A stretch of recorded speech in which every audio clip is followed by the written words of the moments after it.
Welcome to the divorce. Welcome to the divorce, where basically we've shown each other our basic A-tier media content.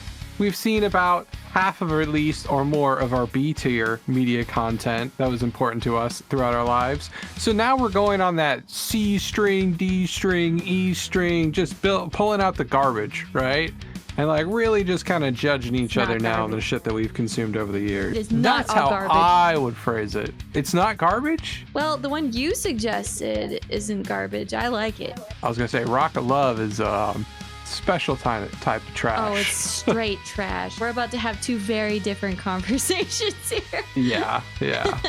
It's very bad. But there are going to be some gems in there. But I think it's kind of fun that it's a lot of C tier stuff. I didn't even realize that that's how we'd gotten to. It sucks. How's life? What have you been up to? What's the life of Kai right now? Well, I'm super excited to be getting divorced from my husband.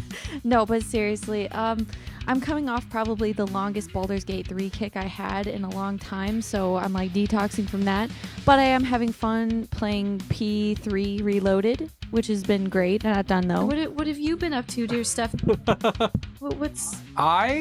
I have been busy with secret projects. I have been busy with trying to run the secret project while having my life at the same time, which has been interesting. Little project off to the side, which I'll let Net Trashers know about later in the future. But I've been working busy. on? How come I don't know about it?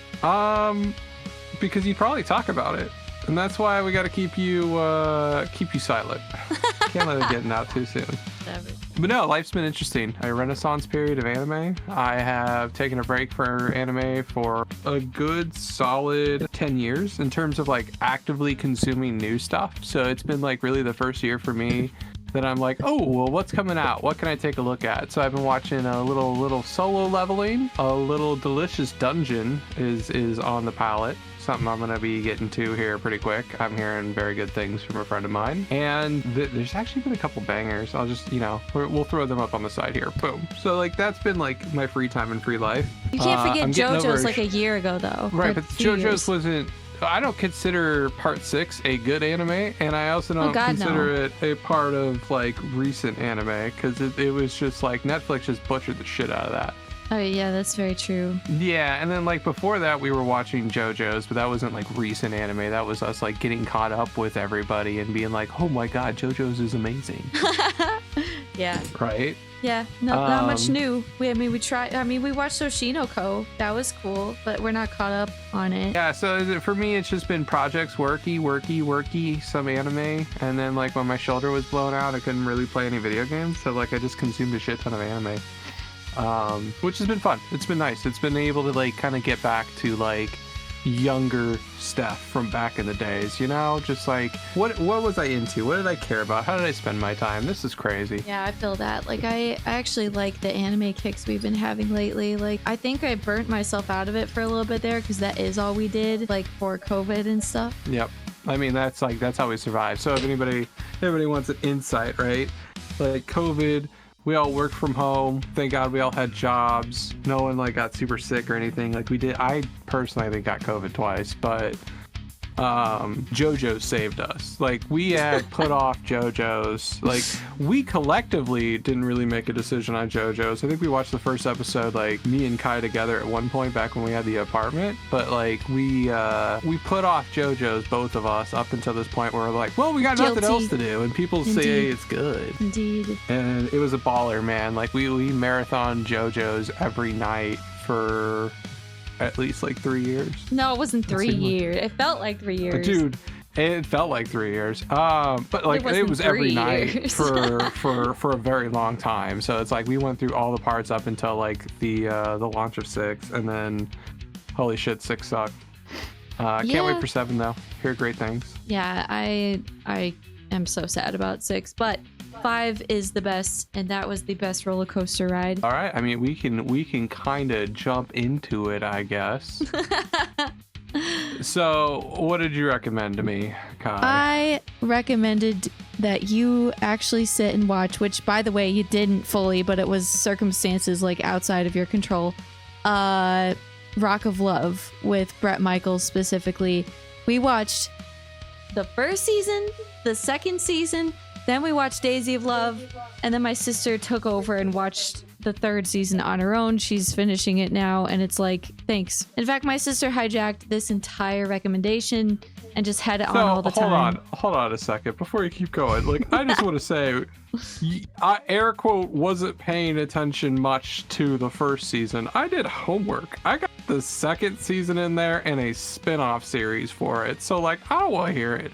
I went the mile for this trash, and oh my god, was it trash. the request was an inch, and I went a mile for it. Okay. But you want to talk a little bit about like what made it so special for you? It has to be like a bit nostalgia, right? Like it just kind of is, unfortunately, because it's not like it's a good show or anything, right? Like it's straight up trash, but it's just something about it just captures like that time, and Bret Michaels dating all these hoes, and it's just really funny. There are times that all of us were just dying of laughter from the stupidest shit, and that's my game in life. Yeah, and I guess you ultimately do pass because you watched it, you got into it, you're like, why is this happening? Why are these two drama, blah blah blah? But oh man, I think you're jumping way too far ahead now. I'm getting way too ahead of it. I'm sorry. People through this, because you got to realize, like, most of our viewers, they were probably babies by the time this was out. Like they did not. What's Rock and Love? Right? Yeah. And then you just look at it and you're like, oh, it's just a dumb dating show, and it is. But like, there's so much. We can get into it. It holds a special place in my heart. It's just always a fun time to do a rewatch of it. So you all heard it here. My wife basically challenged me to watch a TV show about half-naked drunk bitches trying to date one rock star celebrity. Not exactly something that I think every wife gives their husband as homework. Kudos to you. Hey, some of them are beautiful. I'm not going to deny that. That's fine. It happens. I wish Bret Michaels was something more to look at. Jesus Christ. and you know, some of them are meth addicts, but like, you know, we'll get there. We'll get there. I know at least one of them is most likely homeless. Oh my god. But yeah, like let's kind of jump into it. So here is what I have learned from my homework assignment of Rock of Love with Bret Michaels. So if anybody hasn't seen it, it is a dating show. Think like The Bachelor, but as opposed to somebody being sophisticated, you have a washed out rock star, Bret Michaels, the lead singer of a band called Poison. Very popular way back in the day, kind of popular in mid 2000s, and then just fell off the face of the earth because no one gives a shit anymore. But you know, like, he basically wasn't actively married or anything, and I guess producers came along and they're like, hey, we can get 25 drunk bitches together and just see how things play out. And that's really kind of how this show rolls. I feel like there would, at no point in time did they really have a script understanding what the hell they're going to be doing. They literally, especially the first season, they literally just film these dumb bitches and the ridiculous amount of alcohol that they consume. So the first episode is you have the Rock of Love mansion. They show you outside and they kind of zoom in and fly over that. And then they bring out, I think it was 25, was it 25 or 30 of these women? I think it was 20. I think it was 25. Or maybe it was even that rings 20. A bell. I don't know. The number doesn't matter because the first thing that happens is they all have them come out, do the walk of shame, and line up together, essentially. And then you get immediately introduced to Bret Michaels' bodyguard and best friend, Big John. Big John, right? That was his name. Big John, yep. Big John, yeah. And so Big John is a behemoth of a man. And well, the truth right. is Bret Michaels is short. Well, sure, but I think Big John would be a big dude even if it wasn't next to little itty bitty Bret Michaels. But this is true. He is a beast of the man who is Bret Michaels' best friend and bodyguard. And also, it seems like throughout the show, beer gatherer, food gatherer, general, whatever wrangler. The hell Bret Michaels need. Yeah, hoe wrangler. And Big John like looks at the selection of hoes and then just picks 5 out from the herd and is just like, you're gone. No real reason, not really gonna get into it, not gonna tell you why, but you five, you're out of here. You're just too crack-ho for this show. And yet by the way, we have no understanding what the show is really supposed to be at this point. They haven't even really gone over the premise. They just eliminated 5 people off the get-go. Now the 5 and the people rest are just welcome to just live in the house from this point on. Yeah, right. Then they're like, the rest of the hoes get in the house. Like Brett doesn't even, I think, walk out even in this point. They're just like, yeah, get in the house. Here you go. But yeah, 5 of them, the 5 they let go. Like, and again, if we're just looking off of Krakow status looks, it's like, okay, I get it. Like he's just looking at him going, you're gonna be too much of a problem. You're homeless. You're an issue. But one hoe that they let go, she's just not having it, and she's already on something at this point. Like she can't talk to save her life, but she's like, I came all the way out here from, like, I think she said Chicago. She's like, I came all the way out here from Chicago to be with Bret Michaels. Like, I'm not going home. And she's just not having it. Like, she's just swarming the outside of the house, basically, just like looking for a way in, just pounding the door down, insisting, just pounding the door at this point. And like the rest of the hoes are inside, like, who the hell is this crazy bitch outside? But the rest of the hoes go inside, and they take no time, I mean literally no time, to like be like, oh, there's a bar, let's go get something to drink, oh boy. And then there's that one outside hoe that we alluded to, who's just banging on the door. And she's like, I just want in. I don't want to go home. And so Big John comes to the door, and at first he's like, you just kind of mosey on, like, just carry on with your whole life. Like, I don't want you in here. And she's like, please, I'll do anything. Like, I don't have a way back or something like that. We don't really get to see the whole sad story that she gives Big John. And she's like, I'll sleep in the tub. I'll sleep on the couch. Just don't let me go. And so Big John kind of reluctantly is like, all right, you know what, fine, like, this will be cinema, like, come on in, dumb hoe. And so we get an extra hoe that we weren't supposed to get. He knows he's in for a rough night. Oh yeah, like I forget her name, but like, you look, and I'm sorry, I'm not trying to be sexist or anything. There's a lot of hoes at a lot of time. Tiffany. Like, their names just get scrambled. Tiffany was her name? I think so. Wow, I'm shocked you remember. So Tiffany, we'll say it's Tiffany for the sake of the conversation. So Tiffany gets to stay around while she's definitely on some sort of meth or drugs already. But then Bret Michaels comes out, and all the hoes are just like, oh, it's Bret Michaels. He's the lead singer for Poison. And then they immediately just start going back to judging each other. Like, this whole show, it's never really about Bret Michaels. It's about hoes tearing down other hoes. Oh, like, absolutely. So if you're here for the game, if you're here for, like, will Bret Michaels meet the love of his life? Spoilers, there's already 3 seasons that we've talked about. No. This is not about Bret Michaels trying to find love. This is Bret Michaels' dick starring Bret Michaels trying to find a hoe to stick it in. Because, like, literally, so, like, the first, like, competition, air quote competition, Bret pulls out a camera and he's like, I want you all to do your sexiest, dirtiest, nastiest pose. To be fair, that is season 2, isn't it? No, it's season 1. They do it for and season I think 1 he does as in well? season 2. But like, this is the whole point. Like, this is a air quote challenge. She's like, let me see how crazy you're gonna get. Woo, Yeah. right? Yeah. And then, like, you have some girls that come up to it and they're doing the whole, like, Facebook / MySpace back in the day, like, camera shots where they're like, look at me, I'm a sexy hoe. And then you have other ones who are just completely awkward and have no idea how to stand or pose in front of a camera. And I can't remember if it was this season. I definitely know it was second season, but like, at one point, like, one of them walks up and she just whips her fucking tits out. Oh, yeah.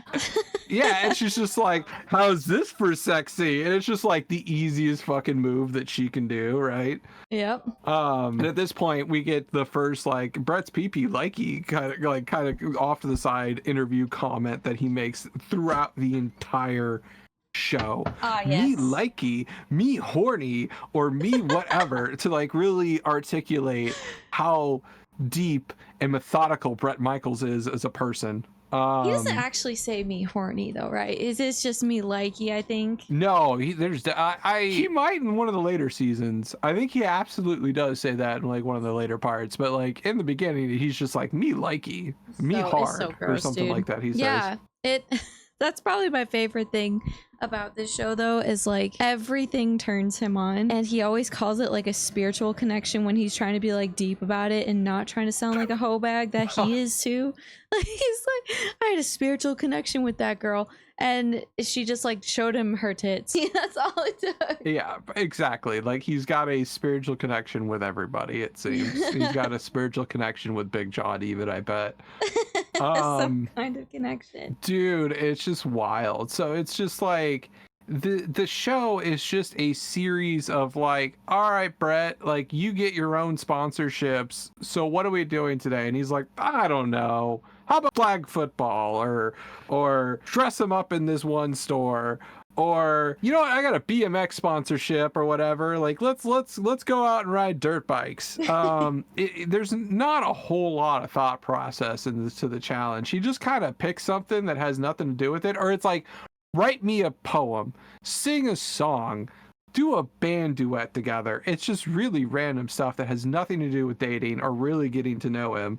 But that's really not the point of the show, because the point of the show is not the challenges. The challenges are kind of meh. It's whatever. It's those in between hours where the hoes are just free to mingle with other hoes. That is the meat and potatoes of this show. Like these bitches just rip each other apart. Like they find any little nasty thing about them and just holds it over their head, right? Like right away, there's like two blonde girls and they're like, oh, you're blonde, I'm blonde, we're twinsies together. We'll get Brett by offering it as a package deal, right? And their downfall is neither one of them can get Brett's attention, period. So like they're trying to sell each other as a package deal, but like Brett's just walking around the mansion. He's mingling. He's trying to get to know people. And by the way, if anybody talks longer than 2 seconds, he's already tuned them out. And he like actively in the interview rule, he's just like, oh, she started talking and I lost my spiritual connection.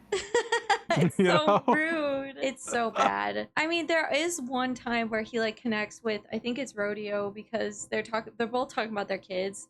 He has kids and stuff too. And as much as we're going to shit talk him and his behavior in the show, I think it's pretty evident that he's just like an old rocker dad. Like, and it's kind of sad how often he's trying to dodge all the drama in the house, especially in season 1.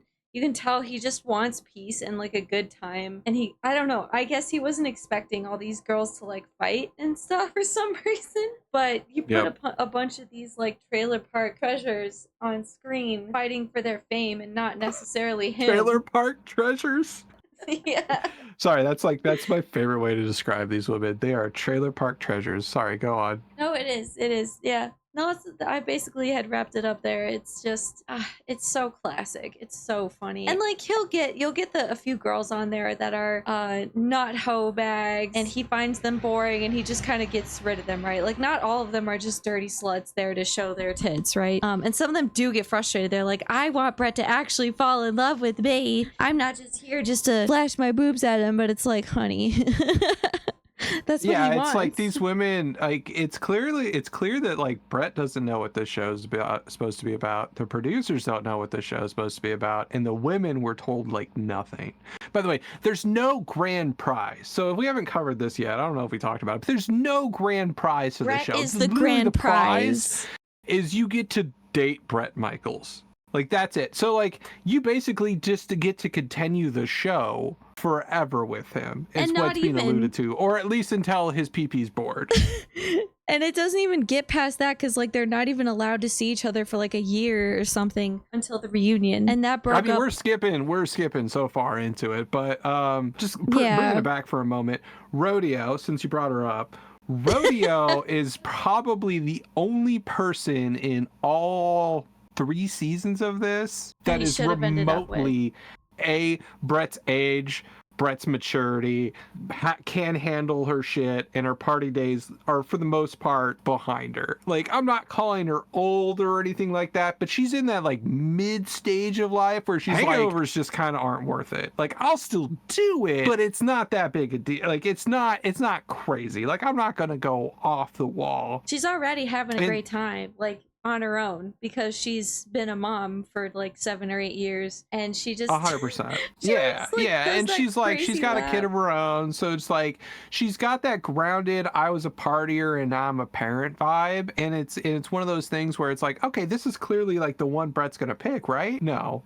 So if any of you are looking for substance here, no, it's not gonna be Rodeo. No, rest in peace. But rest in peace. The first night, just coming way back. So the first night is we take all these pictures. There's a whole bunch of women who slut up. There's a whole bunch of women who don't slut up, and then literally it becomes a standoff. Like from that point on, you literally have fangirls versus sluts, or like stripper battalion basically versus the non-stripper battalion. They're all trying to talk to him because they'll get. I think there's like an elimination that night, isn't there? Yes, there's like an elimination that night, but it's not even that. Like before Brett starts like pairing them off into teams or whatever for challenges and whatnot, like they've already teamed themselves up. Like these women immediately came in, sized each other's up, and when they're like, oh look, it's Mrs. Look at my tits over there, like, oh god, I can't believe she's doing that.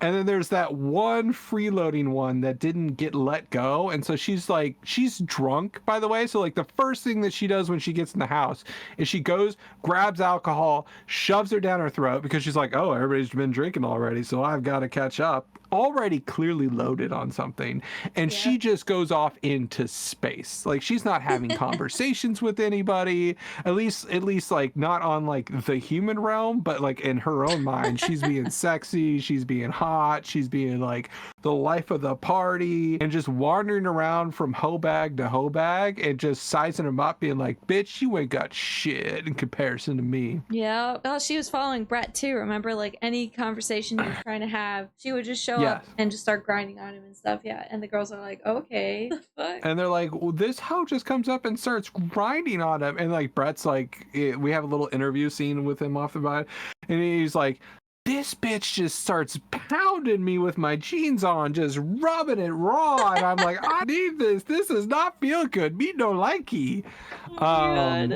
It's just crazy. You can clearly start seeing from episode 1, like the hoes that absolutely need attention, like the blonde twinsy situation. Like they're not actually twins. Again, they partner themselves up as twins. Tiffany's on season 1. No.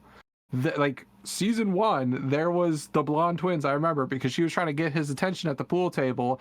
She's like, play pool with me, and then like he's already hanging out with other girls, and he's like, all right, I'll get to you, but like I'm hanging out with these other girls, and she's just not having it. She keeps coming up to him. He's like, play pool with me now, play pool.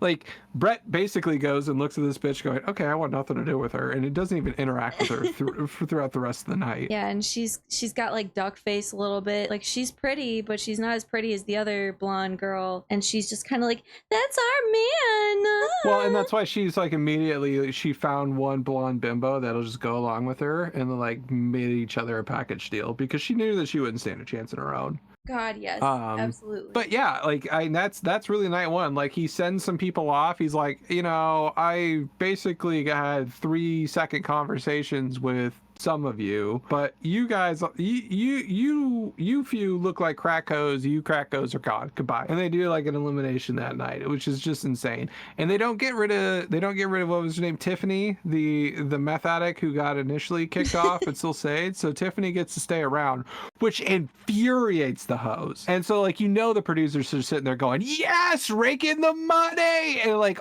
every single woman in this place hates Tiffany, hates her. Wants her gone. Pure trash. And honestly, I'm surprised that like Brett held on to her. So I feel like that was one of the times where the producers just kind of came in and was like, you can't let this one go. She's not really officially here. I feel like that happened too. Or they're just like, well, you got it for views, man. Like just let her stay. We'll kick her out if she causes trouble or whatever. Right? Yeah, exactly. Right.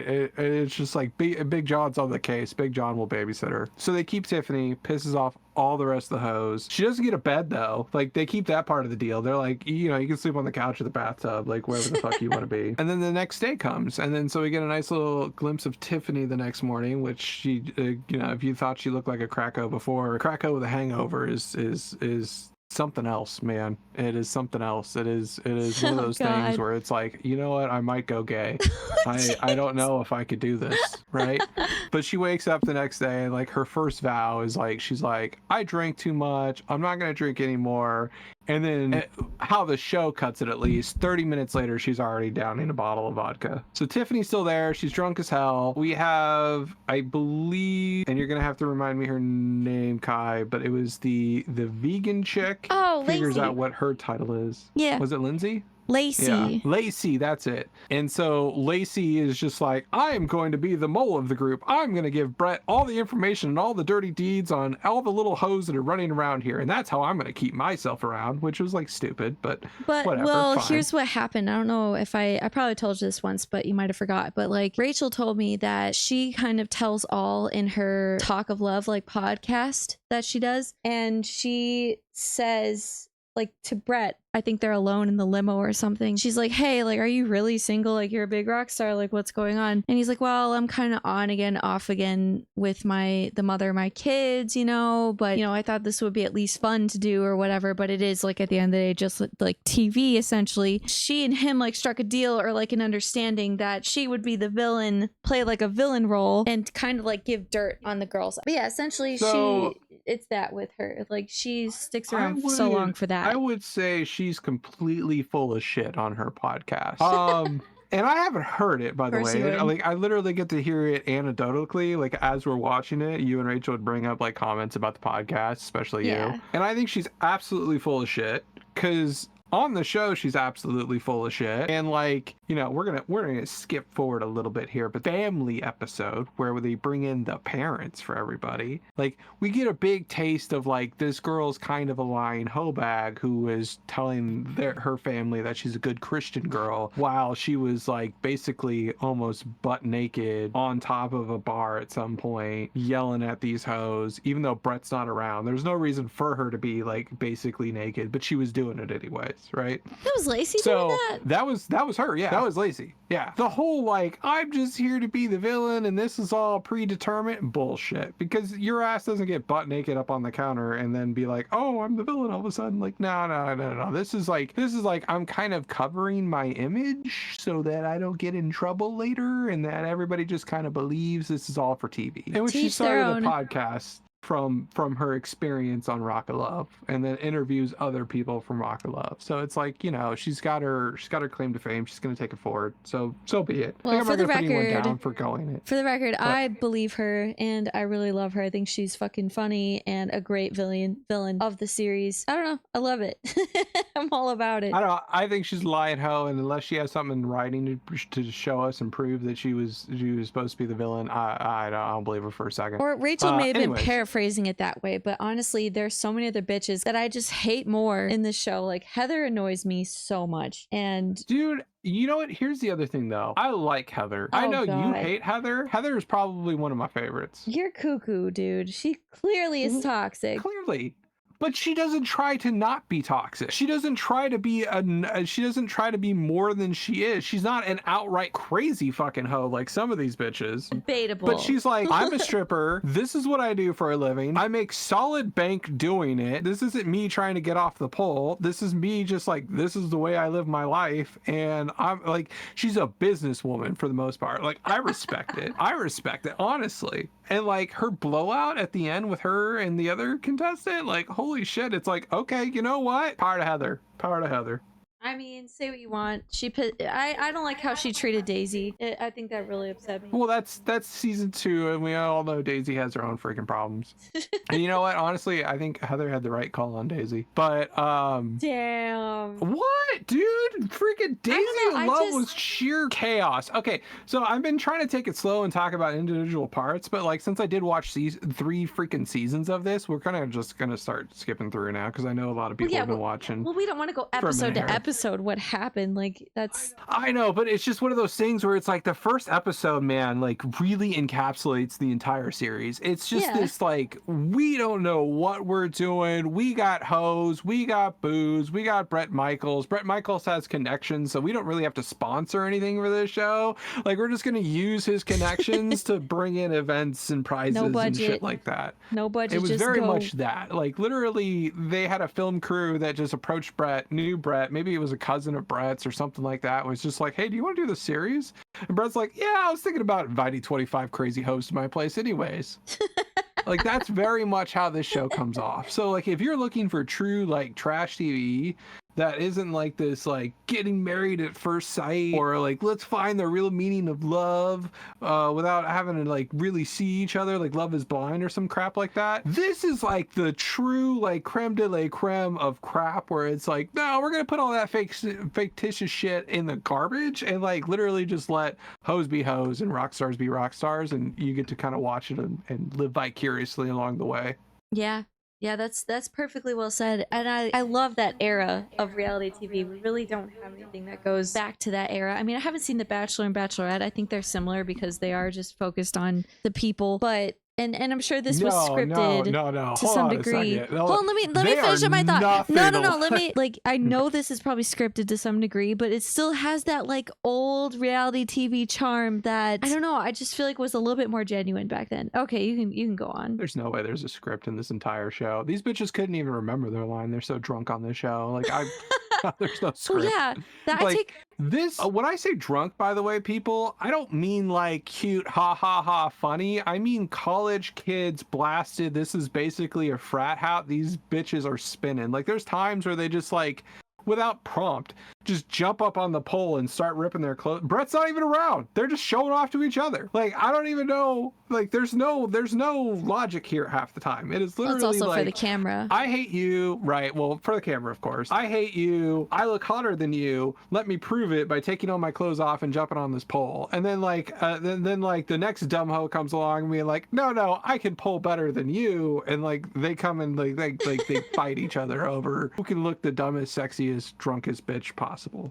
Yeah. And, like, the whole tension of this show, by the way, is no one has enough time with Bret. For being a dating show, for, like, the first, I would say, 4 episodes, it's at least filmed and portrayed in a way where Bret spends, like, maybe 3 minutes with each hoe at most. There's no real dating going on here. There is, like, an open cat fight of, like, who gets to sit and talk to Bret next. And then, like, whoever wins the challenges of this, like, just kind of throw out whatever the situation is. Bret just kind of elects of the winner which one he wants to go on a date with. So there's, like, no, like, I really work my ass off and I've really earned this kind of thing. At the end of the day, it's like Bret's bias of whatever his dick wants. Yeah, that's, well, I think that's why, too, they do such dumb challenges, because it's, like, open to more interpretation of, like, well, this person may have won, but I feel like you put in so much effort, and then they'll just pick whoever they're after. Oh yeah, for sure. Essentially, with season 1, all it really boils down to is Bret picked the super hoes of the group. So Heather, and then I can't even remember what the other girl's name was of the final 2. Jen? I can never remember. Jen, yeah. Which is really weird because she's not really in it for, like, the majority of the show. Yeah, she starts being in it a little bit more, but still not even, like, super prevalent, because she's, like, one of the ones where she's not team hoe, she's team anti-hoe. And she keeps talking shit about this entire process all the way through and being like, oh, I don't want to jump Bret, blah, blah, blah, blah, blah. And then there's, like, one episode essentially where she's in where it's like, oh, I took care of the other hoes, so therefore I'm the best hoe. And, like, that's it. Like, that's all that happens. And she doesn't even take care of. She just kind of is like, she's not drunk ass wasted. She's not puking. She's not fighting with somebody actively. Like, she's just kind of sitting at the dinner table minding her own damn business and being like, all right, ho, you're clearly fucked up. Like, let's go take care of you, right? Yeah. And Bret's like, oh my God, someone who shepherds the hoes. This could be the one. essentially comes down to our evil villain. What was her name? Lacey, Heather, which I love Heather. Heather is I'm a businesswoman. I am a stripper, and I'm totally fine with it. And if you don't like it, get the fuck out of my face. And then the shepherd of the hose, right? Or at least for the episode. And so Brett, of course, picks the shepherd of the hose, because who doesn't love a hoe that brings you more hoes? Right? And then they do the reunion, and the reunion is like some time later. Like, I don't know if they give you an exact time, but it is not like from the immediate end or a month later, but there's definitely some time period. And Brett and the hoe shepherd were told to like not be together. So Brett was like, okay, love you, hoe, bye.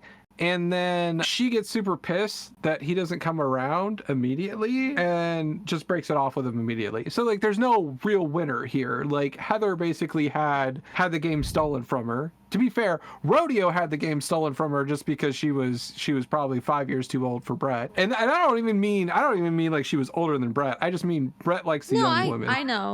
I know what you're I'm saying. just telling that to our viewers. Picks the hoe shepherd. Hoe shepherd gets mad because he doesn't immediately break the rules to come see her. We have this really awkward moment of just dealing with everybody. Oh, I'm sorry. I skipped my favorite episode. Rewind again. I'm sorry, guys. I'm scatterbrained because this show is like, it's just crack. It's so much. Like, I don't even know where to begin half the time. Yeah. Meet the Parents episode was like the most ingenious thing I have ever seen on TV. We have nothing but pure crack hoes left, and we're gonna funnel in all the crack hoes parents. Like, if they can find the mom and dad, we're bringing in mom and dad. And they even have a moment where like Heather's getting changed and she's butt-ass naked for some reason. I don't know why she's butt-ass naked. She didn't sleep with Brett that night or anything. But then Lindsay, I think it was Lindsay. Lacey comes walking in with her parents, and there's Heather butt-ass naked getting dressed in front of all of them. And it's just like, Jesus Christ, can you imagine for a moment? Like, one, super fucked up for her to do. Two, super fucking weird for the parents to come in. It's like, oh, you're dating a rock star. Oh my God, my daughter's a hoe. And then you see a hoe getting dressed who's butt ass naked in front of you. You're just like, oh my God, my daughter's in an orgy, right? It was so depressing, yeah. It was just fucking wild. And then like every single one of these parent interactions is just crazy. Cause like Brett's just kind of sitting there like he's a 14-year-old boy meeting the folks for the first time. Like, yep, I'm a rock star. Mm-hmm. Yep, I'm dating 25 of these bitches at the same time, and one of them's your daughter. Like, got no real plans to marry her, just gonna exploit her for the sake of TV. And like, some people are kind of cool about it, and they're like, oh my God, I'm meeting Bret Michaels. And then other people like the evil villains family. Lacey's really dad was the worst. Not having it, right? Just not having it. If you don't watch this show, which, by the way, what's wrong with you? Just go on YouTube and find the Meet the Parents episode. Like, that is gold. I'd sit down and watch that episode without context for anything. I had no idea. Super great. I didn't know that was your favorite. No, that was my favorite part, and they do it in season 2 as well, and I loved it. So yeah, Brett doesn't get a hoe at his end. He doesn't get a girlfriend. So like, literally, the show was for naught. Like, nobody wins. They have the reunion where they introduce the host of the series, even though this is the first time that he's even like come into it, Ricky. Who, by the way, Ricky is baller. I love Ricky. Ricky's a great dude. Ricky's like everyone's wingman essentially. He's never anyone that would stand out by himself, but like, being the hype you up guy in the background, Ricky's great.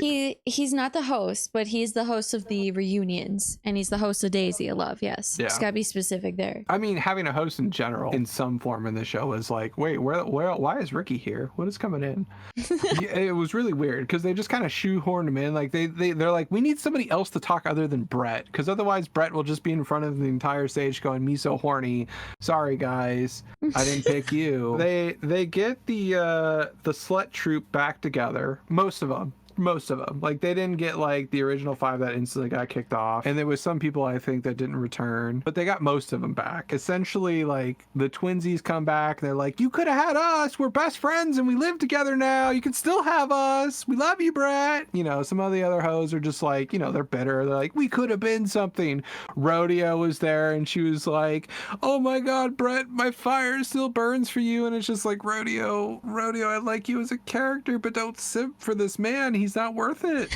Yeah, and so I mean they bring most of it back. There wasn't a huge ton of drama like there is in season 2, but Yeah. God, yeah. Brett was very much like he had done the dirty, he had done the wrong. The entire reunion episode, he's kind of playing on the back foot, like he's a 14-year-old kid who just got caught cheating with 3 different women. But it's so silly. Like the winner, whatever her name is, she said the most 20-year-old thing. I remember she was like, "You didn't walk me to the hotel, Brett. Oh my God!" Like it was just so dumb. So Brett sleeps with a lot of people, and it even gets brought out in the reunion that like there's moments where it wasn't filmed where he was getting his dick sucked by Lindsay or whatever her name Lacey was. Lacey, I'm sure and Heather. stuff like that. I don't think he ever actually slept with the girl that won, and I think that's what her big deal was. Is like she was the one that was picked, but he never did the deed with her. I didn't catch up to that. My bad. Yeah, and so like I think that's what her real butthurtness was about, because at this point he had slept with everybody but her, and she was the winner, and then he still didn't sleep with her.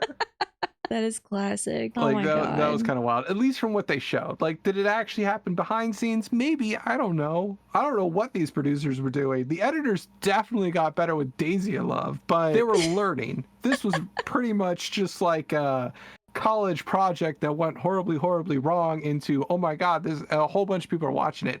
And that's the other thing that we need to talk about with the show. This was big apparently at the time. Like from what I saw for like MTV ratings and people talking about it, like a lot of people watched this show. Like it was right next to like the Paris Hilton reality show back in the day. We watched it, I think, as it was coming out even. I don't think we were loyally watching it, and we couldn't because, you know, we were going back and forth between our parents' house. How old were you then when you were watching this? Oh my God. I was like 18 or something.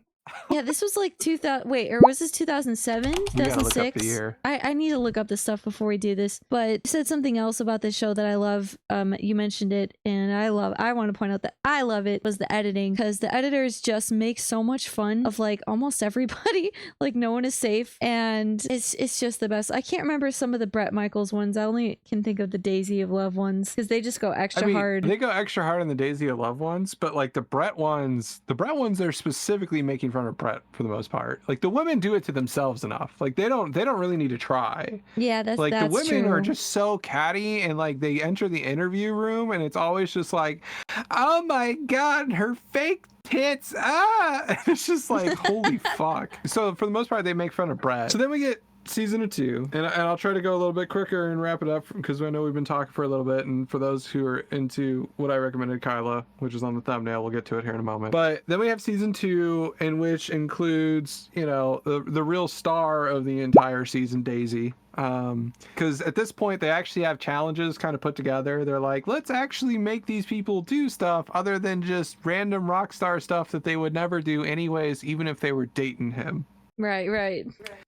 And Daisy is just knocking these challenges down. Like there was a mud flag football situation that they had to go through, and that girl was just pounding down these hoes. She's like, I am gonna win this fucking date with Bret Michaels.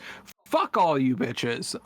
And she kicks some serious ass in this series. Like literally, I would say like the first half, maybe longer, is just kind of like the Daisy show. Like, you know, spoilers, that's why she essentially gets her own show. She is really there. Like she is president. She is like taking the forefront. Brett's got her attention. You said president. She's present. Sure. But yeah, like it's really like the Daisy show for the first half. Like the rest of the women are there. You know, they don't start by eliminating 5 people off the get this time. Bret basically comes. He's like, you know, I felt it was unfair that Big John got rid of 5 hoes without my say so, because I want to decide what crack hoes get to stay and what crack hoes get to go. It's my show, god damn it. And so he's all acting like he's a little butthurt about that, in which, you know what, I'm sure he was, but it's like, Big John's just like, you've got an STD, you've got an STD. Like he was just looking out for the dude, right? Yeah, and he seemed pretty spot on about it, or at least Actually, Big John said it himself. He's like, if I don't do that, Brett would stay with half of Los Angeles. So somebody he has to said do that. that. That's funny. I Yeah, don't like he remember just has that. like an off the cuff moment where it's just like, I had to get rid of him, otherwise Brett would just fall in love with half of Los Angeles. What am I supposed to do? Lol. Brett does the camera thing again on season 2, which this one they get a little bit more wild. They take off a little bit more clothing, and they got far more judgy. Like they definitely went and found the judgy group of the crowd. And then like the big kind of twist for this one is everybody has seen the show now. Like in the first one, nobody has a clue what's going on. Season 2, everybody's seen the show. So they're all building out like in their heads how this entire process goes. And they're like really telling the audience like, oh, we're gonna do this episode now, or we're gonna do that one, or like they'll do guest stars from like people who were in the first season, and they're like, oh my god, Heather's back, and like Heather will, and then like they're afraid of competing with Heather, but the joke's on them, where it's like Heather's actually gonna pick the best one she thinks from the herd because her and Brett are now buddies. Yeah, so weird. And just incredible. And then yes, like Kyla alluded to earlier, Heather had a problem with Daisy. Daisy was definitely in a weird situation where she was living with one of her exes. They kind of sort of claimed that they weren't sleeping together. I don't know how true it was. Brett definitely didn't feel like it was true. He definitely felt like there was, because Daisy wasn't 100% there and Daisy had been with somebody before, that Daisy was not for him, which was weird. Yeah, it's a little hypocritical because a lot of these girls will actually have like real active boyfriends, and she was sure she didn't come out and say it right away, but she didn't know how deep things would really go, and maybe it's a point of contention. I don't know. I'm defending her a lot. She supposedly had a miscarriage with this guy and everything, and yeah, I don't know. It's normal to want to not have somewhere to live sometimes after you date somebody and you've lived with them. It just happens, you know. 100%. And then also like, you know, if you're young, in which she's like in her 20s at this point, it's hard. It's hard to live out on your own. So if if they were not really together and they're just sharing an apartment to live, especially when they're in Los Angeles, like, oh, I get it, right? Yeah. Precisely. Like, how else are you supposed to make it happen? And like, I'm by no means bashing on Daisy, because of the hoes, I think she was probably one of the more respectable hoes there. Yeah, there is something like genuine about her, and I think that's why she got a show, because she just feels very like genuine, or at least even if she's being dumb, she's genuinely being dumb. You know, For sure. I just liked her, sure. but she definitely a dumb hoe in her own show a few times. There's a few times where we're just like, God damn it, Daisy, you're being stupid. So not to completely talk her up or anything, but yeah, and I was actually shocked that Brett didn't pick her for season 2. And you said it perfectly. You were like, oh, it's because he's trying to learn from his mistakes in season 1, where he just went with the young one, and so he goes with the older one for the end of season 2, and that doesn't last either. And then there's season 3. He picks up the soccer mom. So like, to everyone's dismay, like he had Daisy, some other woman, I'm trying to remember her name, but it's like really like 2 attractive ones, and then like the Destiny. soccer mom of the group. Wasn't it Destiny? Destiny, yeah, I think she so. was beautiful, but she was fucking crazy. She's a little crazy, but like Brett was definitely into the crazy. Definitely. Definitely into the crazy. So gross. He had a very spiritual connection with that crazy. So like, you had the soccer mom, and I can't remember her name, so I'm sorry if she ever Amber. sees this. I'm not trying to be mean. Amber, there you go. But she's definitely like the soccer mom of the group. Like, you just kind of look at her and she's like, oh, that's like suburban Christian soccer mom. Like, why is she here? She's trying to be, she almost went cool home and night party. 1. Yeah, she almost went home too, because it was just too like wild for her or something like that, right? I don't remember. I was just trying to recall what it was. I think that they had to unexpectedly let an extra girl go, so there was room for her. There was technically crazy. room for one more girl, and she like asked to stay. I don't know. It's something boring like that. Yeah. But yeah, the soccer mom wins because Brett's like, I can't be seen as the guy who constantly goes after the girls 20 years younger than me. 22-year-old, yeah. Yeah, so I need to go and I need to pick the more respectable woman. So they have the finale, or the reunion, sorry. And she's there. She's trying to live up the hoe a little bit. So this is like the first time where she's like, me and Brett did this dirty thing and da da da da da. And she hadn't been like that the entire series. So it was like, she had a real change of character. She's definitely like trying to fit the mold that Brett wants, but you can also tell that Brett's not completely into it. throughout the entire episode of the finale. Like, you could tell that he's not really, she's there, but it's still more of that 14-year-old boy who just got caught cheating with like 3 other women vibe, where he's just like, oh, this is real awkward. Because then like the bitches get crazy in this one. Like, they come out, they're yelling at each other. I think there was a fight that got to get broken up. That they early? went nasty. What? I don't remember. Yeah, there was definitely like a fight that had to be breaking up between them. So of the reunions, this was the better one to watch. But it was still more along the lines of, like I said, the 14-year-old boy and I got caught cheating with 3 other women. And then we had Daisy of Love. And at this point, I have gone so far deep off the rabbit hole, like it's not even funny. Like, I should have just did the homework, which was season 1, and I would have been happy and I'm more articulate in the details that happened there. But the girls just kept wanting to watch this show, and I want to make it clear, I was actively trying to be done. I didn't need any more hoes in my life to fill my void. My wife and her sister was like, bring on the hoes! We're watching it tonight again. 4 episodes in a row. Yeah, it was a lot. And my sister loves it more than me. So she definitely spearheaded this whole rewatching session and took over it. And like I said, she's finishing Rock of Love Bus even now. That bitch. And so I had to get off after Daisy because Daisy was just too much. Daisy is such a trip of a show. Daisy is like, take the first premise and put it on crack, because it like, they didn't know what they were doing before. It was super evident. Like, the challenges made no sense. Like, even at one point they have like a sponsor for it, which was like this whole like, get a makeover and get your outfit redone. Like, they're like, oh, we have the sponsor, we need to use it. Let's just take these 3 people and send them off to the sponsor and just be done with it. Like, we're not gonna do it for any particular reason. It's not a challenge, it's not a reward.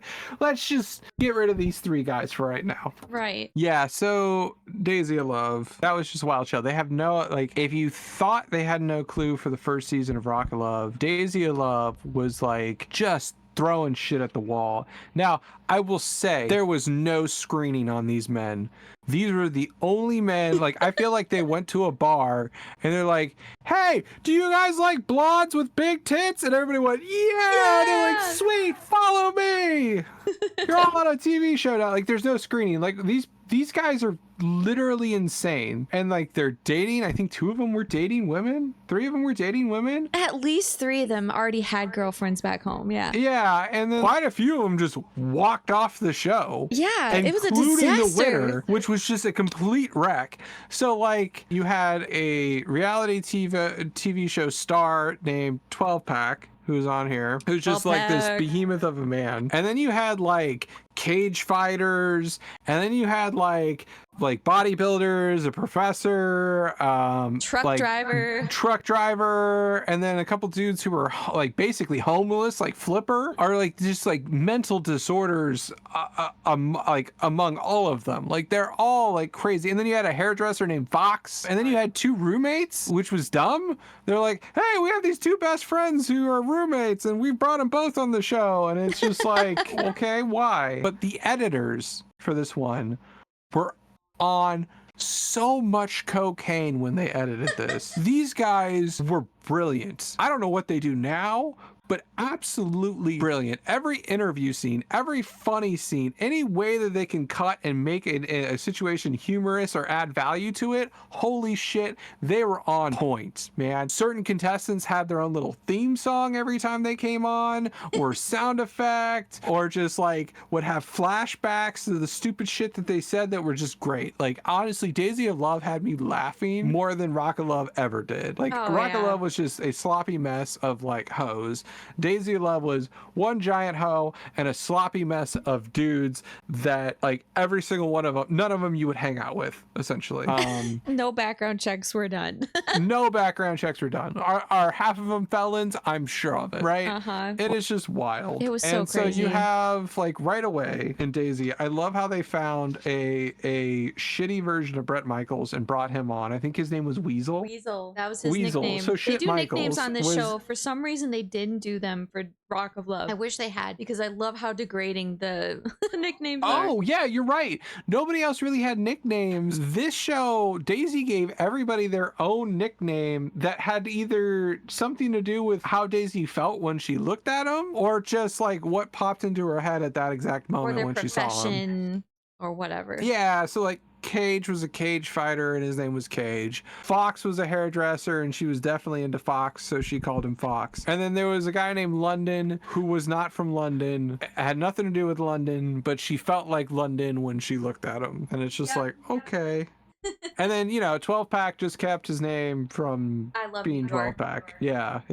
And New York was on an of love series, Flavor of Love, which we could have gone down that rabbit hole too. I'm just saying, like, this could have been even longer. And New York was not chosen and got her own show, I Love New York. But yeah, 12 Pack is from that. Yeah. And he's definitely one of the best casting in this entire show.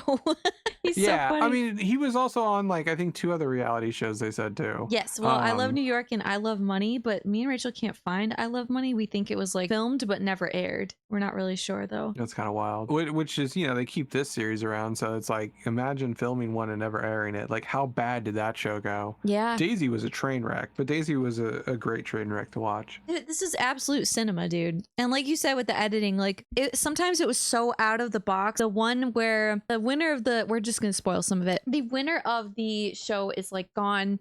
He like leaves the show for a while, and this like short guy, Sinister, who's a musician, is singing her, like serenading her a song on his guitar. And the editors decide to edit in like over Sinister's face, London singing a song to her on stage that he did for a challenge, and then show Daisy like all smiling about the song being sung to her and stuff. And it was so fucking funny, dude. Like, oh my god, that must have hurt Sinister to see that. Oh my god, yeah. I mean, you also bring up a good point of that moment. The bias in this show, like if we thought Bret Michaels was biased, literally people would do horrible in these challenges, and literally Daisy would just be like, London's group, whatever they do, like I'm just into it. Like, Yeah. You know what, London, I know you're not the captain, but you're the captain for me, and I'm gonna date you tonight. And it was just like, holy crap, like So there bad. was such a bias from the beginning of her choices. This is why there was no Daisy 2, I'm sure.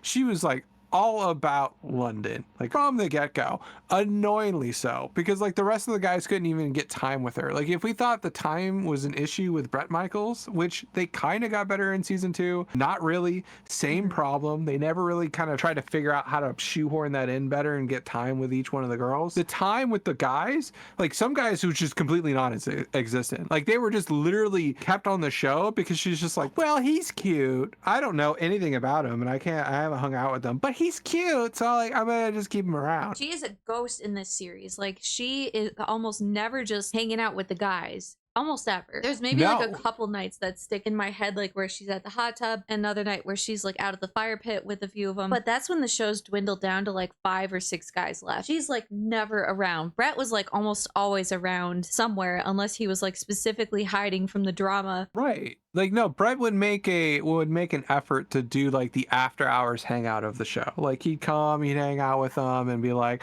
all right guys, like, you know, the show's kind of like wrapped up for the day, like let's go party and have some fun, right? And like Daisy was just like that. It was like, oh, there's a bunch of half naked hoes like partying. I can hear hollering in my living room. Of course I'm gonna go hang out with them. If they were having a good time, he would find his way there. Oh, for sure. And then like Daisy was like almost never, like almost never. I like even in situations where people won stuff, she didn't even show up for it, right? Like so there's a point where it's like you brought up Sinister did something in one of his challenges. He won where an was early the big challenge. Yeah, he was the big victor, so like he got one-on-one time with Daisy. Like no one had one-on-one time with Daisy yet, and so he was supposed to get like his little booth at this bar and hang out with her, and she just completely ignored him the whole night. Never came over, never hung out with him, never did anything. And like the camera keeps cutting to Sinister, and Sinister's like, I just can't wait to get my time with Daisy, you know, my time is coming, and then she leaves the bar and they just leave him there. She's like making out with the other dude the whole time too. It was so mean. Yeah, she completely just was like, oh yeah, I was supposed to hang out with this guy. Totally didn't. Like didn't really care about her challenges, didn't really care about the winner of her challenges, really cared about like one particular dude, and then that one dude is like, you know what, this isn't working out, so he like walks off out of nowhere, like starts drama out of nowhere. They have a date, everything goes super well on the date. Daisy buys him like a guitar, and then he's just like, yeah, you know what? Fuck you, and just walks off. And it's just like, okay. I think that was and then London. the rest of the show Oh. becomes this void of, well, London's gone, so who does Daisy go for next? And then there's an immediate bias. No matter what these guys do for the competitions, no matter what they do for her, there's just an immediate look bias where she's like, all right, now I'm kind of between 12 pack, but mostly Fox. But Fox can't articulate a sentence to save his life. So Fox is a hairdresser who really wants to sound suave, but he can't talk. He can't communicate. He can't do anything. Like, I don't know if he's like camera shy and this is not like how he interviewed with the producers, but when he's on the show, he makes literal no goddamn sense, and the editors rip him a new one. It's great. And so like this bias becomes this guy, and then like he kind of becomes a shitty little flake, and then like, oh, he's got a girlfriend, so then the bias kind of goes over to Dave, aka 12 pack, which then she's like, all right, well, let me know more about you, Dave, or 12 pack, and she's like, well, my name's Dave, and I feel it's really insensitive that you call me 12 pack when I care so much deeply about you. So then she just removes his nickname and keeps everybody else's nickname, which the boys get super butthurt about it. Like, imagine you get like the stupidest fucking nickname, and then like one dude, just because he exists, gets to have his real name. It was super bad. I mean, he does make a good point that she could have at least given him her own nickname instead of just using his current like known reality star nickname that another woman gave him. That is kind of understandable, but I don't know, you and Rachel don't really think that he did have feelings for her. I think he did. Might have.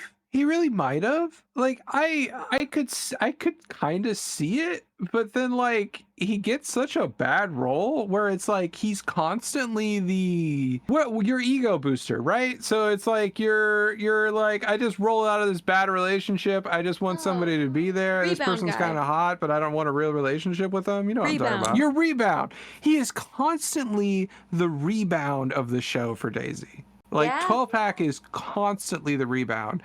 And then she doesn't want anything else to do with him past that point. She'll make out with them. I think she sleeps with them at one point. Yeah. But then she just is like, okay, goodbye. I don't care. Oh man, I really miss London. I know, right? Like, I think she sleeps with him, and literally the next day, London comes back. And there are a few times where 12 pack was like in the room getting hot and heavy with her, but they get interrupted by another fucking contestant or something else happens. But he just leaves. He's just happy. He doesn't throw a fit about it. Like, oh, I didn't get to sleep with her.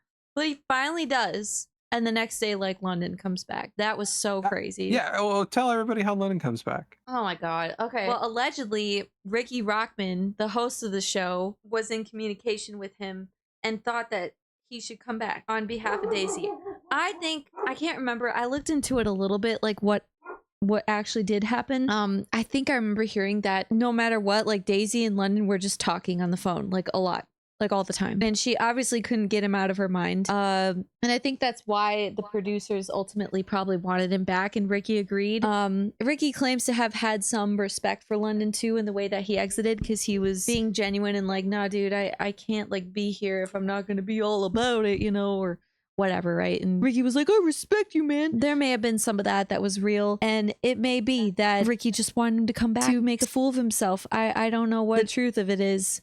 But I don't know how they didn't see it coming that he was going to win the show. Like, she clearly was nuts about him the whole time. And yeah, Fox was like a big distraction for a bit there, but that fell off so fast. Just trying to conversate with him, and it would just fall apart every time. And then it came out that he had a girlfriend potentially at home. Yeah, it was falling apart everywhere. London coming back also is like really shoehorned in for like the last 4 episodes of the show too. They're like, all right, we're gonna get down to the final 3. Hey, London's back, everybody. Yeah, we all missed London. And like the dudes, they were so mad. Him. They were like, so I'm pretty pissed. sure they peed. Oh no, it's Flippers. They peed in Flipper shoes. Yeah, that was Flipper. And then And then they had what was his name? Chi-Chi, who was just like the simp of the show and like the absolute baby, who's just babying Sinister because he's Sinister's like roommate. He comes back and he's like, "Oh, London, you're back. We'll be bros, buddy. Everything's fine. Hey, I found some of your stuff. I have your stuff over here. You want to come get it?" And it's just like, God damn it, Chi-Chi. Where is your fucking spine, my dude? If Daisy likes him, then I like him too. Then I want to be nice to him too. It's like, whoa. I just want Daisy to like me, so I'll take whatever Daisy throws my direction. Yeah. Which is just fucking, it was just really sad. And like, that dude really needs to get a spine. Because he's like, "Hey, Sinister, look what I found for your new room. Oh my god, isn't this so cool?" And Sinister's just like, the entire show, Sinister's like, "Fuck Cheech. Like, I don't give a shit about him." He the whole time he showed like no loyalty or respect to Chi-Chi. It was kind of crazy. No, like no loyalty, no respect, no bro code. Literally throws him under the bus repeatedly. Repeatedly. Like, it's to his face in front of Daisy. To Daisy, like, "Who's the least likely person to end up with you? Oh, my bro over here. Fuck that guy." And it's just like, holy shit.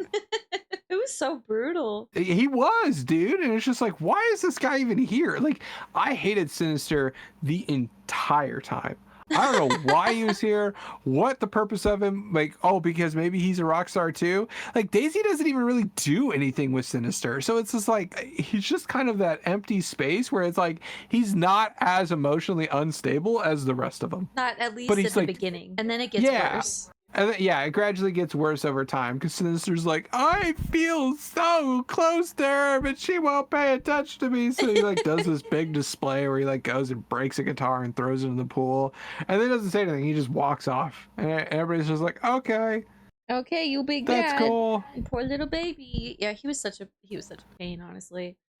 He's such a giant baby, but like you put him against like Cage and all these other dudes who are like literal, like, "I'm gonna go beat someone's ass," and it's just like, oh, okay, this is why he's around. He's non-threatening. Yeah, but like the bias of the show is just unreal, like to the point where like 12 pack is like, "You're promised to be in the top 2 to you're now just gone," because he kind of bitches out and like he does bitch out a little bit where it's just like, 12 pack, tell me your feelings about me. And 12 pack's just like, "Can we do this anywhere else? Like, I don't want to do this in front of the guys. I don't want to look stupid in front of the guys." And it's just like, dude, what show are you on? Like, what are you doing right now? Like, you're doing this in front of America. Like, who gives a fuck about your bros right now? Like, just say something, fucking anything, right? Yeah, if Flex can sit there and say it at that table, then 12 pack should have been inspired to say it. But he was like, "You're right, that was a weird moment." He just couldn't explain why he wanted her. So maybe he didn't really care. I don't know. Well, he got very in his own head because like he immediately admits that what London said sound way better than what he was about to say. And so he got in his own head and he's just like, "Oh, I can't really, there's nothing that I can say that's better than that or top that. Like, it's everything that I was going to say, but better. So like, oh, what am I doing?"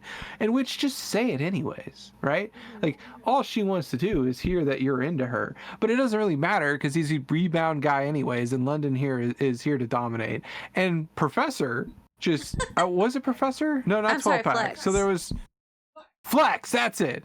Yeah. Flex, man, who I think is an actual... Am I confusing him and the actual teacher? There was a teacher there called Professor. Yeah, but I don't remember what Flex did. Flex was basically the like absolute kind of right choice. Like, but like he was just another rebound dude. Like as far as somebody who had a job, who was stable, who can actually be someone for Daisy outside of this show, I think Flex was the absolute right choice. Yeah, he was a funny guy. He was a little young, but he was funny and seemed to have a good head on his shoulders. Like he got pissed at some of the guys. Like for sure, but some of the guys were just outright like insane. Oh god, like, yeah. I how can you not?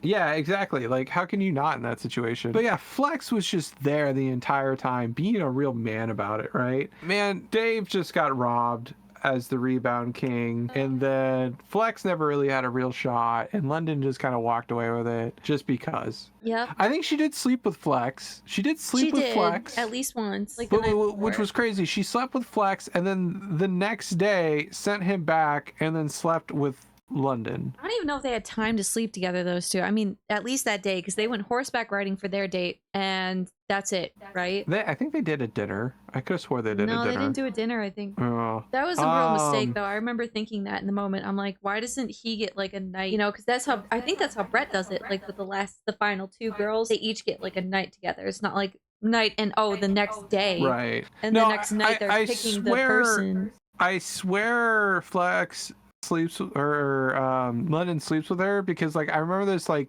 the two guys were sharing a hotel room, and I remember this scene where it's like Flex comes back and London's like, congratulations man, I guess you won or whatever. Then there's another scene where London comes back and then Flex is just like, I can't fucking believe this shit. I don't remember that. I remember that being a scene, because I was kind of blown away that they even had them share a room. Like, that was fucking weird. Of course they do. It's for drama. But yeah, London wins it. They don't stay together, obviously, because London is clearly a child and has mental issues. Like, he always just blows up and then runs off and blows up and runs off. Yeah, he was which such is a why baby. Daisy loves him, because she's like, I'm the same way.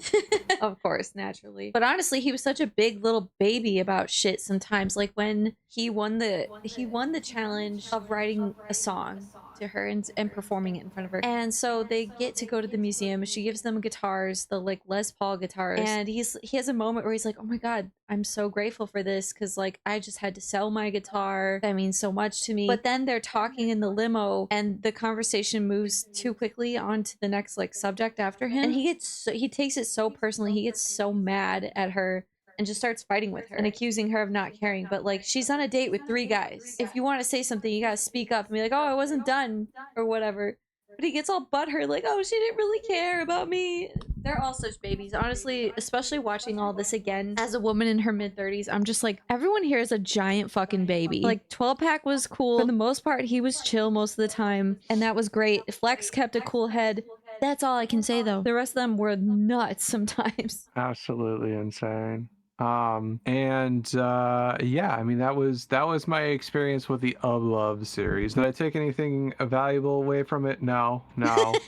I lost a lot of brain cells. Was it like cinema? Was it like popcorn, binge-worthy, like adult TV? Yeah, for sure. Like, it was very like, holy crap, man. I was thoroughly entertained for a couple hours just watching like the emotional wreck of hoes dating a rock star, and then some fucked up dudes trying to date a blonde. You know, it was definitely popcorn, binge-worthy television. And you can't forget, it has one of the best moments in all of reality TV too, in Daisy of Love. Oh, the skunk episode. Yeah, we didn't even talk about the skunk episode, so let's cover that real quick before we move off. Just because we got to wrap up the highlight here.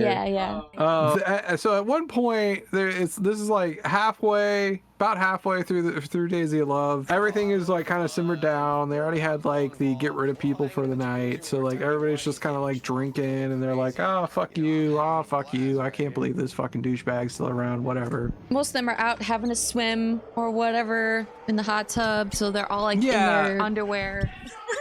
Yeah, like they're in their underwear, they're just kind of like chilling. Like Daisy's not around, she doesn't hang out with them ever, so they're just kind of like boys being boys, right? And I'm assuming the producer, because this skunk was way too taken care of. Like, this is the cleanest skunk I've ever seen in my life. Like, you could see the white on him. Like, this was somebody's pet. Releases a skunk onto the mansion, in which these drunk Neanderthal men who have never really dealt with nature in a lot of ways now have a skunk running around the mansion. 12-pack tries to be a man, and he's like, I'll just get rid of this thing. And then the skunk sprays the shit out of him. I picked that garbage can up and... Oh my God.